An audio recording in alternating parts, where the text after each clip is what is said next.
بسم اللہ الرحمن الرحیم الثانی مز ومنذ وما بعدهما في نحو ما رأيته مز یومانه فقال السیرافی في موضع نصب على الحال۔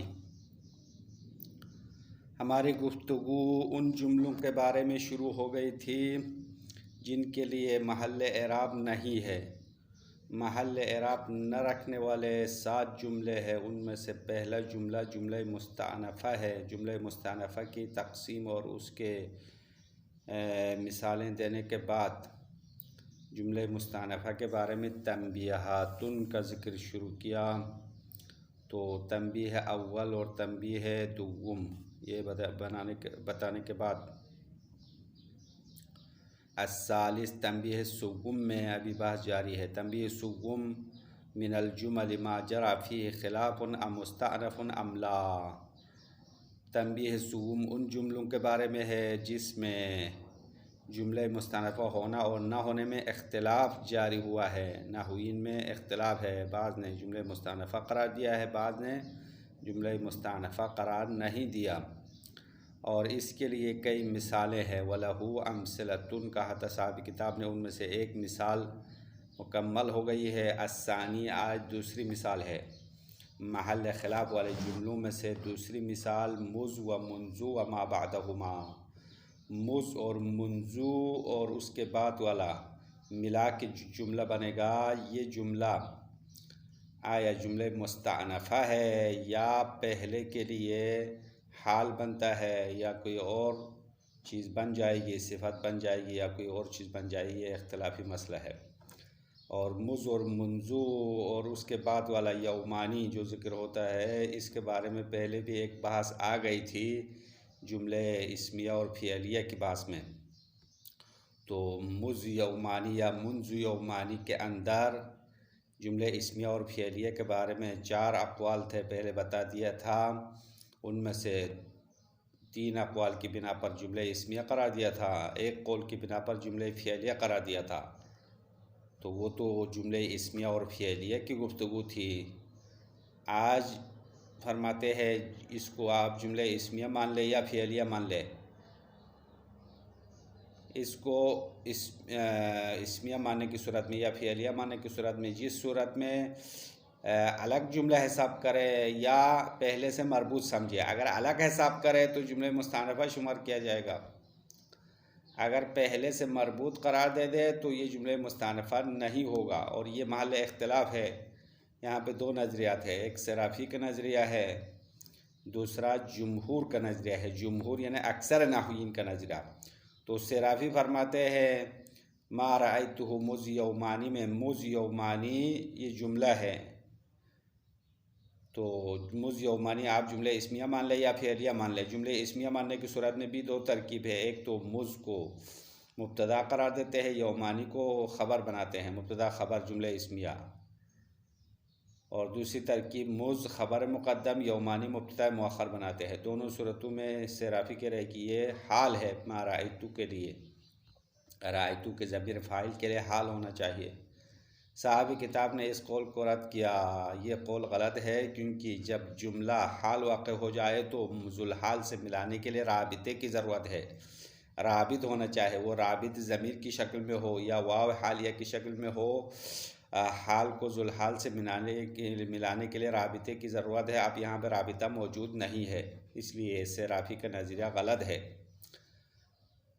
صرافی کے مقابل میں اکثر نحویین نے فتویٰ دیا ہے یہ جملہ مستأنفہ ہے، اما استئناف بیانی ہے، سوال مقدر کے جواب میں ہے۔ ایک سوال تقدیری ہے، تو سوال تقدیری کیا رکھنا ہے؟ تو اس میں 2 احتمال ہے۔ اگر آپ نے مز کو مبتدا بنا دیا، عمد کا معنی لیا، یومانی کو خبر بنا دیا، تو سوال مقدر کی شکل یہ ہوگی ما عمد ذالک، یعنی زید کو نہ دیکھنے کی مدت کتنی ہے، یعنی ما رأیتہ مز یومانی جب آپ نے کہا میں نے اس کو 2 دن سے نہیں دیکھا، تو کوئی آپ سے یہ سوال کر سکتا ہے کہ ما رأیتہ میں نے اس کو نہیں دیکھا، یہاں تک کہا، تو کوئی درمیان میں سوال کر سکتا ہے کہ ما امد ذالک، وہ نہ دیکھنے کی مدت کتنی ہے، تو جواب میں کہیں گے مذ یومانی، 2 دنوں سے نہیں دیکھا، یہ اس کا جواب ہوگا۔ اگر آپ نے مذ کو خبر مقدم قرار دیا اور یومانی کو مبتدا مؤخر بنا دیا تو سوال مقدر یہ ہوگا ما بینک و بین لقائہ، یعنی آپ کے اور اس کی ملاقات کے درمیان فاصلہ کتنا ہے، کتنا ٹائم فاصلہ ہے۔ ما رأیتہ، جب آپ نے کہہ دیا تو کسی نے یہ پوچھا ما بینک و بین لقائہ، آپ کے اور اس کی ملاقات کے درمیان کتنا فاصلہ ہے یا کتنا ٹائم گزر گیا، تو جواب میں آپ کہو گے مذ یومانی۔ تو جملہ مستأنفہ ہے اور سوال مقدر کے جواب میں واقع ہوتا ہے، اور جیسا کہ پہلے جملہ مستأنفہ کی تقسیمات نے بتایا، علم بیان والوں نے جملہ مستأنفہ کی تعریف کیا کہ جملہ مستأنفہ وہ جملہ ہے جو سوال تقدیری کے جواب میں واقع ہوتا ہے۔ تو اس تعریف کی بنا پر یہ جملہ مستأنفہ ہونا چاہیے، یہ جمہور کا نظریہ ہے، اور یہ مثال یہاں تک ختم ہو جائے گی۔ اس کے بعد تیسری مثال، محل خلاف والے جملوں میں سے تیسری مثال افعال استثناء والا جملہ ہے۔ افعال استثناء یعنی کچھ افعال ایسے ہیں جو معنی استثناء دیتے ہیں، الا کا معنی دیتے ہیں، جیسے کہ لیسا، لا یکونو، خلا، وعدا، وحاشا ہے۔ یہ 4-5 افعال ہے جو استثناء کے معنی دیتے ہیں۔ تو یہ تو فعل ہے، لیسا افعال ناقصہ ہے، لا یکونو بھی افعال ناقصہ ہے، خلا، وعدا، وحاشا کبھی فعل استعمال ہوتے ہیں، کبھی حرف جر استعمال ہوتے ہیں، تو ہماری گفتگو فعل کی صورت میں ہے۔ تو فعل اور ضمیر فاعل اس کے بعد والا مفعول بن جائے گا، تو فعل اور فاعل مفعول مل کر جملہ ہے۔ اب اس جملے کو کیا بنانا ہے؟ آیا جملے مستأنفہ قرار دینا ہے یا پہلے سے مربوط قرار دینا ہے؟ تو یہاں پہ بھی صرافی نے فتویٰ دیا ہے کہ لیسا، لا یکون اور خلا، وعدا افعال استثناء والا جملہ پہلے کے لیے حال ہونا چاہیے، اور جملے مستأنفہ ہونا بھی جائز ہے۔ بس صرافی کی نظر میں جملے مستأنفہ قرار دینا بھی جائز ہے اور جملے حالیہ بنانا بھی جائز ہے۔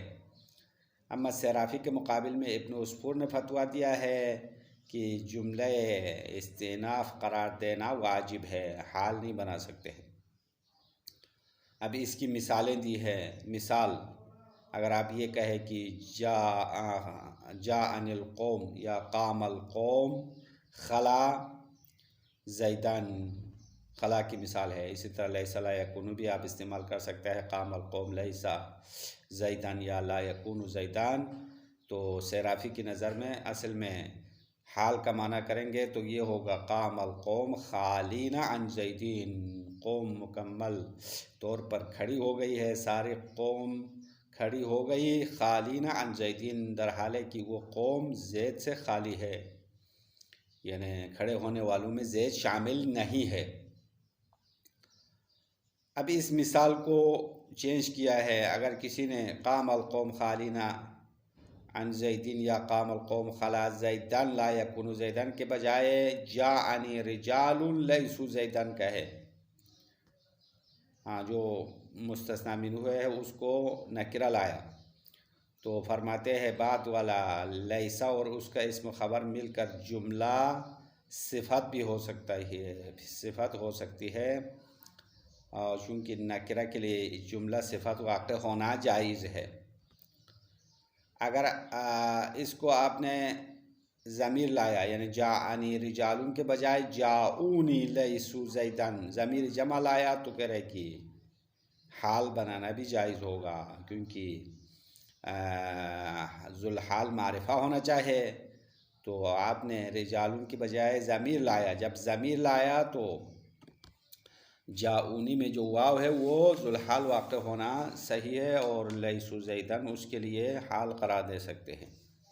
بس صاحب کتاب کی نظر میں جملے مستأنفہ بنانا اور جملے حالیہ بنانا، کبھی جملے صفت بنانا بھی جائز ہو جائے گا۔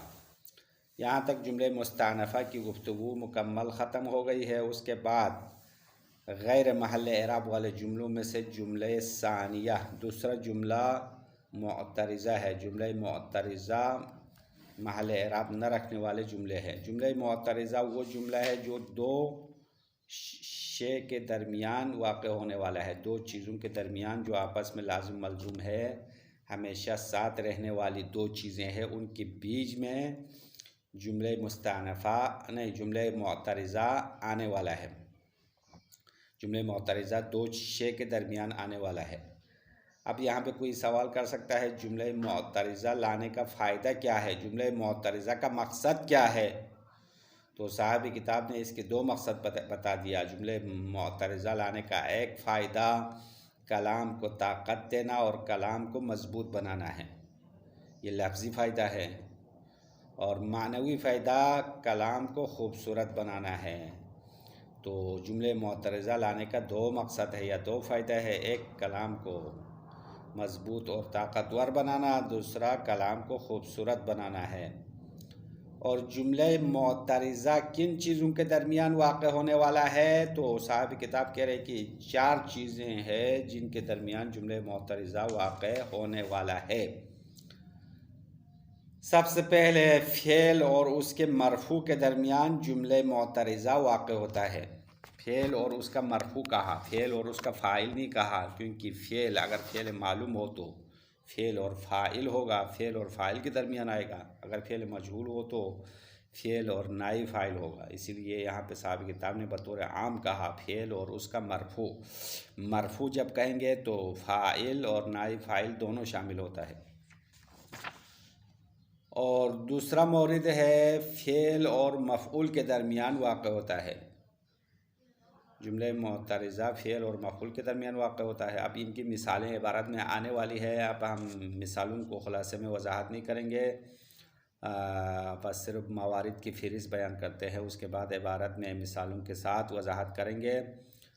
تو جملہ معترضہ واقع ہونے کا دوسرا مورد فعل اور مفعول کے درمیان واقع ہونا ہے۔ تیسرا مورد مبتدا اور خبر کے درمیان واقع ہونا ہے۔ جملہ معترضہ مبتدا اور خبر کے بیچ میں واقع ہوتا ہے، اور اس کی بھی کئی مثالیں دی ہیں۔ اور چوتھا مورد ما بین اصلہ المبتدا والخبر، یعنی ایسی دو چیزوں کے درمیان جملہ معترضہ آتا ہے جو اصل میں مبتدا خبر تھا، ابھی نہیں ہے۔ یعنی نواسخ کا اسم و خبر کہہ سکتے ہیں کہ نواسخ کا اسم اور خبر اصل میں مبتدا خبر ہے، اور فی الحال فعل ناقصہ یا حروف مشبہہ بالفعل یا ما ولا شبیہ لیسا کا اسم خبر واقع ہو گیا ہے، یا افعال قلوب کے دو مفعول واقع ہو گئے ہیں، لیکن حقیقت میں مبتدا خبر ہے، اور اس کے بیچ میں مبتدا خبر کے بیچ میں جملہ معترضہ واقع ہوگا۔ تو ابھی ہم مبتدا خبر تو نہیں کہہ سکتے ہیں، نواسخ کا اسم خبر کہہ سکتے ہیں، لیکن حقیقت میں مبتدا خبر ہے۔ بس یہ 4 موارد ہے جہاں پہ جملہ معترضہ واقع ہونے والا ہے۔ اب یہاں اس کی عبارت مکمل پڑھ سکے تو ہم پڑھیں گے، اگر ٹائم کی گنجائش نہ ہو تو انشاءاللہ آگے بحث میں ادا کریں گے۔ الثانی مذ و منذ، الثانی یعنی ان مثالوں میں سے جو محل اختلاف ہے، جملہ مستأنفہ ہونا اور نہ ہونے میں جھگڑا ہے، ان مثالوں میں سے دوسری مثال مذ و منذ ہے۔ وما بعدہما، صرف مذ منذ نہیں ہے بلکہ مذ اور منذ اور اس کے بعد والا لفظ ملا کے جملہ ہوتا ہے، اس جملے کے بارے میں اختلاف ہے۔ فی نحو، جیسا کہ اس مثال میں ما رأیتہ مذ یومانی، میں نے اس کو 2 دن سے نہیں دیکھا۔ تو مذ یومانی یہ جملہ ہے، اس جملے کو آپ کیا قرار دیں گے؟ آیا پہلے سے مربوط قرار دیں گے یا الگ جملہ بنائیں گے؟ فقال السیرافی فی موضع نصب علی الحال، علامہ سیرافی نے کہا مذ یومانی حال ہونے کی بنا پر محلاً منصوب ہے، محل نصب میں ہے، اور پہلے رأیتو کے ضمیر فاعل کے لیے حال ہونا چاہیے۔ ولیس بشیء، صاحب کتاب نے جواب دیا، سیرافی کو جواب دیا، ولیس بشیء، قول سیرافی کچھ نہیں ہے، یعنی سیرافی کا قول غلط ہے۔ کیوں؟ لعدم رابطی، کیونکہ جملہ حال اپنے ذوالحال سے ملانے کے لیے رابط نہیں ہے۔ حال اگر جملہ آ جائے تو ذوالحال سے ملانے کے لیے رابطہ چاہیے. اب رابطہ یا ضمیر کی شکل میں ہے یا واو حالیہ کی شکل میں ہے یا واو اور ضمیر دونوں ہوتی ہے. تو یہاں پہ تو کچھ بھی نہیں ہے، نہ واو حالیہ رابطے کے لیے ہے نہ ضمیر ہے، اس لیے یہ قول غلط ہے. دوسرا قول جمہور کا ہے. جمہور یعنی اکثر نحویین کا قول ہے. وقال الجمہور مستأنفۃ، اکثر نحویین کا کہنا ہے کہ یہ مضیومانی والا جملہ مستأنفہ ہے جوابا لسؤال، اور یہ سؤال کے جواب میں واقع ہو گیا ہے. تقدیرہ عند من قدر مذ مبتدأ، اور اس سوال کا تقدیر، سوال کی تقدیر یہ ہے کہ ان لوگوں کے نزدیک جنہوں نے مذ کو مبتدا فرض کیا، ان کی نظر میں سوال مقدر اس طرح ہے ما امد ذالک، یعنی وہ مدت کتنی ہے. کسی نے کہا ما رأیتہ، میں نے اس کو نہیں دیکھا، میں نے زید کو نہیں دیکھا، تو سننے والے کے ذہن میں سوال پیدا ہوتا ہے اور وہ پوچھتا ہے ما امد ذالک، وہ مدت کتنی ہے، یعنی نہ دیکھنے کی مدت کتنی ہے. تو مذ یومانی اس کا جواب ہوگا کہ 2 دن مدت ہے، 2 دنوں سے میں نے اس کو نہیں دیکھا. پس ما امد ذالک سوال مقدر ہوگا. وعند من قدرها خبرا، اور سوال مقدر ان لوگوں کی نظر میں جنہوں نے مذ کو خبر فرض کیا ہے. یہاں قدرہ سے مراد فرض کرنے کا معنی ہے، مذ کو ترکیب میں خبر فرض کیا، خبر مقدم فرض کیا. تو سوال مقدر کی شکل اس طرح ہوتی ہے ما بینک و بین لقائی. ما رأیتہ جب آپ نے کہہ دیا تو سننے والا آپ سے یہ پوچھے گا ما بینک و بین لقائی، آپ کے اور آپ کے ملاقات اور اس کے درمیان ملاقات کے کیا فاصلہ ہے. یعنی بین یعنی فاصلے کا معنی ہے ظرف مکان، ظرف زمان. تو بین ظرف ہے، ظرف زمان کے معنی میں استعمال ہوا ہے. یعنی ما بینک و بین لقائی، آپ کے اور اس کے ملاقات کے درمیان فاصلہ زمانی کتنا ہے. تو جواب میں آیا مذ یومانی، 2 دن فاصلہ ہے. بس یہ جملہ مستأنفہ کی شکل ہے. جملہ مستأنفہ ہے اکثر نحویین کی نظر میں. صاحب کتاب نے بھی جملہ مستأنفہ ہونے کو مان لیا ہے. بس یہ مثال مکمل ہو گئی. الثالث، تیسری مثال، محل خلاف والے جملوں میں سے تیسری مثال، جملۃ افعال الاستثناء. افعال استثناء والا جملہ مستأنفہ ہے یا مستأنفہ نہیں ہے، محل اختلاف ہے. افعال استثناء کون سے ہے؟ یہاں پہ 3-4 افعال ذکر کر رہا ہے. لیسا ہے افعال ناقصہ میں سے فعل استثناء ہے، ولا یکون ہے، خلا ہے، وعدا ہے، وحاشا. تو یہ 5 افعال یہاں ذکر کیا ہے. یہ 5 افعال افعال استثناء کہلاتے ہیں کیونکہ یہ معنی کے لحاظ سے الا کا معنی دے رہے. پہلے سے کسی چیز کو نکالنا ہے. استثناء کا اصلی معنی یعنی اخراج الشیء عما قبلها، ما قبل سے ایک چیز کو نکالنا ہوتا ہے، حکم سے نکالنا. جیسے کہ جاءنی القوم لا یکون زیدن، میرے پاس ساری قوم آئی، ان میں سے زید نہیں ہے، تو زید کو آنے کے حکم سے نکال دیا ہے. فقال سیرافی حال.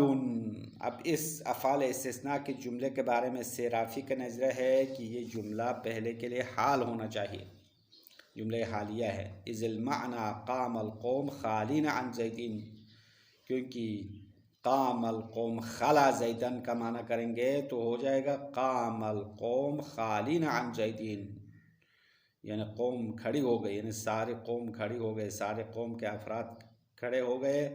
خالین عن زیدین در حالیں کہ وہ زید سے خالی ہے، یعنی زید ان کھڑے ہونے والوں میں شامل نہیں ہے، تو معنی حال مناسب رہے گا.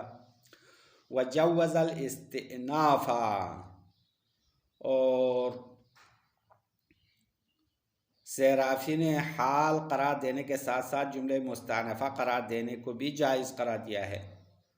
یہ سیرافی نے دونوں قرار دیا، حال بھی بنا سکا سیرافی کی نظر میں اور استئناف بھی بنا سکا. اما واوجبہ ابن عصفور، سیرافی کے مقابل میں ابن عصفور نے جملہ مستأنفہ بنانے کو واجب قرار دیا ہے. جملہ مستأنفہ قرار دینا ضروری ہے، حال بنا نہیں سکتا ہے. اب اس مثال کو اگر آپ چینج کریں، فَإِن قُلْتَ جَاءَنِي رِجَالٌ لَيْسُوا زَيْدًا، میرے پاس کچھ لوگ آئے لیسو زیدن، اور ان لوگوں میں زید شامل نہیں ہے۔ اب اس مثال میں فالجملۃ صفۃ، صاحب کتاب کی نظر میں لیسوا زیدان رجال کے لیے صفت ہے، یہاں تو حال نہیں بنا سکتے ہیں کیونکہ رجال نکرہ ہے، نکرہ ذوالحال واقع ہونا غلط ہے، اس لیے رجال موصوف لیسوا زیدان جملہ صفت قرار پائے گا کیونکہ نکرہ کے لیے جملہ صفت واقع ہونا درست ہے۔ ولا يمتنع ان يقال جاؤوني ليسوا زيدا على الحال، اور صاحب کتاب کا کہنا ہے کہ حال کے مطابق یہ مثال منع نہیں ہے، یعنی اگر آپ نے رجالون کے بجائے ضمیر لایا کہ جاؤونی لیسوا زیدن کہا تو جاؤونی ضمیر جمع واو لایا تو اس صورت میں لیسوا زیدن کو حال بنانا منع نہیں ہے کیونکہ یہاں ذوالحال معرفہ ہے، ضمیر آئی ہے اور ضمیر معرفہ ہے اور حال قرار دینا جائز ہے۔ ولا يمتنع منع نہیں ہے ان يقال کہنا جاؤنی لیسوا زیدن، جاؤنی لیسوا زیدن کہنا منع نہیں ہے علی الحال حال ہونے کے مطابق، یعنی اس کو ترکیب میں حال قرار دے کر اس طرح مثال لانا منع نہیں ہے، یہ جائز ہے۔ یہاں تک جملے مستأنفہ کی مکمل گفتگو ختم ہو چکی ہے۔ غیر محل اعراب والے جملوں میں سے دوسرا جملے معترضہ ہے، الجملۃ الثانیۃ المعترضۃ بین الشیئین، وہ جملہ ہے جو دو چیزوں کے درمیان فاصلہ آتا ہے۔ اعتراض کا اصلی معنی ہے دو چیزوں کے درمیان گیپ آنا، فاصلہ آنا، تو فاصلہ آنے والے جملے کو معترضہ کہتے ہیں، یعنی فاصلہ ڈالنے والا جملہ۔ تو جملے معترضہ کیوں آنا چاہیے، اس کا مقصد کیا ہے؟ تو دو مقصد بتا رہے، لِإِفَادَةِ الْكَلَامِ تَقْوِيَةً وَتَسْدِيدًا، تاکہ کلام کو طاقت کا فائدہ دے، کلام کو تقویت دے، طاقتور بنائے، وَتَسْدِيدًا اور محکم اور مضبوط بنائے، تسدید یعنی مضبوط بنانا، کلام کو مضبوط بنا سکے، یہ ایک مقصد ہے۔ دوسرا او تحسیناً، یا کلام کو خوبصورت بنائے۔ تو جملے معترضہ لانے کے دو مقاصد ہو گئے، ایک کلام کی تاکید اور تقویت کے لیے، اور دوسرا کلام کو خوبصورت بنانے کے لیے جملے معترضہ لاتے ہیں۔ وقت وقعت فی مواضع، بے شک جملہ معترضہ چند مقامات میں واقع ہو گیا ہے۔ اب وہ چند مقامات، 4 مقامات ہے، یہاں پہ 1 2 کر کے نمبر لگا کے بتا رہے، احدھا بین الفعل و مرفوعہ، سب سے پہلا مورد جملے معترضہ آنے کا فعل اور اس کے مرفوع کے درمیان واقع ہوتا ہے۔ فعل اور اس کا مرفوع کہا، جیسا کہ میں نے خلاصے میں بتایا، فعل اور اس کا مرفوع کہنے سے فاعل اور نائب فاعل دونوں شامل ہیں، فعل اور فاعل کے درمیان واقع ہوگا، یا فعل مجہول اور اس کے نائب فاعل کے درمیان بھی جملے معترضہ واقع ہو سکتا ہے۔ یہاں پہ جو مثالیں دی ہے وہ فعل اور فاعل کے درمیان واقع ہونے کی مثال ہے، کقولہ، جیسا کہ شاعر کا قول ہے، شجاک اظن رب الظاعنین ولم تعبأ بعزل العازلین، شاعر فرماتے ہیں شجاکا اظن، میں گمان کرتا ہوں آپ کا غم، رب الظاعنین، کوچ کرنے والوں کے چلے جانے سے ہے، ولم تعبأ بعزل العازلین، اور آپ سرزنش کرنے والوں کی سرزنش کی پرواہ نہیں کرتے ہو۔ یہ ترجمہ ہے شعر کا۔ اب شاید مثال کہہ رہا ہے کہ شجاک اظن رب الظاعنین میں ہے، اظن جملے معترضہ ہے، اظن فعل فاعل جملے معترضہ آیا ہے، اور شجاکا رب الظاعنین، شجا فعل ہے، کا مفعول ہے، رب الظاعنین مضاف مضاف الیہ فاعل شجاکا ہے، یہ شجا فعل ہے، تو فعل اور فاعل کے درمیان اظن فاصلہ آیا ہے، جملے معترضہ کی شکل میں آیا ہے۔ اب اس شعر کو 2 طریقوں سے روایت کی گئی ہے، یا 2 طریقوں سے پڑھا ہے، ایک تو رب الظاعنین پڑھا، تو اس صورت میں شاید مثال ہے ہمارے لیے محل بحث ہے، کیونکہ یہاں پہ رب او کو آپ نے شجاکا کا فاعل بنانا ہے اور اظن کو جملے معترضہ قرار دینا ہے۔ اما دوسری روایت ہے رب الظاعنین پڑھا ہے، بعض نے شجاکا اظن رب الظاعنین، رب پڑھنے کی صورت میں شاید مثال نہیں ہے، یہاں جملے معترضہ نہیں ہے، کیونکہ یہ اظن کے لیے مفعول اول قرار پائے گا، اور شجاعہ فعل و فاعل مل کر، فعل و فاعل مفعول مل کر، یہ شجاعہ کے اندر ضمیر فاعل ہے اور کا مفعول ہے، یہ فعل و فاعل مفعول ثانی ہوگا اظن کے لیے، اظن کا مفعول ثانی مقدم ہو گیا ہے۔ وروی بنصب ربعہ علی انہ مفعول اول، ربعہ کو نصب کے ساتھ روایت کی گئی ہے اس قانون کی بنا پر کہ یہ اظن کا پہلا مفعول ہو جائے، علی انہ مفعول اول، اظن چونکہ افعال قلوب میں سے ہے، اس کے دو مفعول میں سے یہ پہلا مفعول ہوگا۔ وشجاعہ مفعولہ الثانی، اور شجاعہ دوسرا مفعول ہوگا۔ وفیہ ضمیر مستتر، اور شجاعہ کے اندر ضمیر مستتر ہے، راجع الیہ، وہ ربع کی طرف پلٹنے والی ہے۔ یہ ایک مثال۔ اب اس شعر کو دو طرقوں سے پڑھا، ان میں سے ایک صورت میں جملے معترضہ کے لیے مثال ہے، دوسری صورت میں نہیں ہے، بس یہ بات ختم ہو گئے۔ اب دوسری مثال، جملے معترضہ فعل اور فاعل کے درمیان میں آنے کی دوسری مثال، ایک اور شاعر نے کہا فقط ادرکتنی والحوادث جمۃ اسنۃ قوم لا ضعاف ولا عزل۔ شاعر فرما رہا ہے کہ فقط ادرکتنی اسنۃ قوم، بتحقیق میرے قوم کے نیزوں نے مجھے درک کیا، والحوادث جمۃ، در حالیں کہ حوادث بہت زیادہ ہے، لا ضعاف ولا عزل، یہ ضعاف اور عزل قوم کی صفت ہے، یعنی میری قوم نہ کمزور ہے اور نہ عزل ہے، عزل یعنی بے اسلحہ، غیر مسلح نہیں ہے بلکہ مسلح ہے، میرے قوم طاقتور ہے اور مسلح ہے۔ تو یہاں پہ شاید مثال ادرکتنی، ادرکت فعل ہے، ضمیر نی مفعول مقدم ہے، یعنی متکلم مفعول مقدم، اسنۃ قوم مضاف مضاف الیہ فاعل ادرکت ہے، اور درمیان میں جملہ معترضہ والحوادث جمۃ واقع ہوا ہے، اور فعل فاعل کے درمیان آنے کی یہ دوسری مثال ہوگی۔ والثانی بینہ وبین مفعولہ، اور جملے معترضہ واقع ہونے کے موارد میں سے دوسرا مورد بینہ یعنی بین الفعل و بین مفعولہ، فعل اور اس کے مفعول کے درمیان واقع ہونے والا ہے، کقول الامام علی بن الحسین علیہ السلام بل ملکت یا الہ امرہم قبل ان یملکوا عبادتک، جیسا کہ اس کی مثال امام علی بن الحسین علیہ السلام کا فرمان ہے، صحیفہ سجادیہ میں امام کی دعا کا ایک جملہ یہاں پہ ذکر کیا کہ امام اللہ سے دعا کرتے ہوئے اللہ سے مخاطب کر کے فرما رہے بل ملکت یا الہی امرہم، اے پروردگارا آپ، بلکہ آپ ان بندوں کی امور کا مالک ہو گئے، قبل ان یملکوا عبادتک، قبل از ان کی وہ بندے آپ کی عبادت کے مالک ہو جائے، یعنی بندے آپ کی عبادت کرنے سے پہلے آپ بندوں کے سارے امور کا مالک ہے۔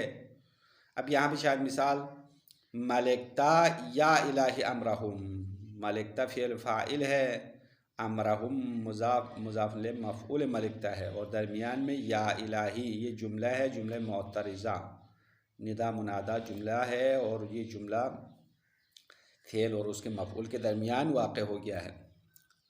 دوسری مثال وقول ابی النجم العجلی، شاعر ابو النجم عجلی نے کہا وبدلت والدہر ذو تبدل حیفا دبورا بالصبا والشمعل، شاعر فرماتا ہے وبدلت حیفا دبورا، پچھواڑے کی ہوا تبدیل ہو گئی، حیفا دبور کہتے ہیں، دبور دبر سے ہے، یعنی پیچھے، پیچھے کی آواز نہیں، پیچھے کی ہوا، آواز نہیں، پیچھے کی ہوا تبدیل کی گئی، والدہر ذو تبدل،